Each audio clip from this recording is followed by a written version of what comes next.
All! మన తెలుగు కొత్త సంవత్సరం ఉగాది వచ్చేస్తుంది కదా! అందుకని ఒక మంచి స్వీట్ రెసిపీ చేసుకుందాం అనుకున్నాము. అదేంటో కాదండి బూందీ లడ్డు అనమాట. శనగపిండి, బియ్యపిండి కలుపుకొని మంచిగా ఇట్లా బ్యాటర్ చేసుకొని, బూందీ వేసేసుకొని, మంచిగా ఫ్రై చేసుకొని, లడ్డు చేసుకొని తింటే అబ్బబ్బా! అద్దిరిపోతుందండి.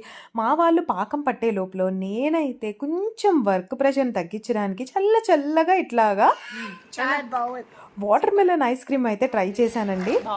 దీంట్లో నేను అసలు ఏమి వేయలేదు. జస్ట్ వాటర్ మెలన్ జ్యూస్ తీసి దాన్ని ఫ్రీజర్‌లో ఫ్రీజ్ చేశాననమాట. మీకు ఇంకా టేస్ట్ ఎన్హాన్స్ అవ్వాలి అంటే కొంచెం మిల్క్ వేసుకోండి. దాంతో పాటు ఇంకొక ఫ్రూట్ యాడ్ చేసుకున్నా కూడా మంచి డిఫరెంట్ టేస్ట్ అయితే వస్తుందండి. ఈ లోపల మా వాళ్ళు పాకమంతా రెడీ చేసి బూందీలో కలిపేశారు. ఇంకేముంది చక్కగా లడ్డూలు చేసుకొని తినేయడమే. ఈ లడ్డూల్లో కొంచెం మేమైతే ఇలాచీ పౌడర్ కూడా వేసాము. మీకు కూడా నచ్చితే వేసుకోండి.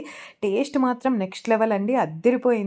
మీకు కూడా బూందీ లడ్డు ఫేవరెట్ అయితే కామెంట్ చేయండి. ఇంకా వీడియో నచ్చితే లైక్ షేర్ చేయండి. మన ఛానల్‌కు సబ్స్క్రైబ్ చేయండి.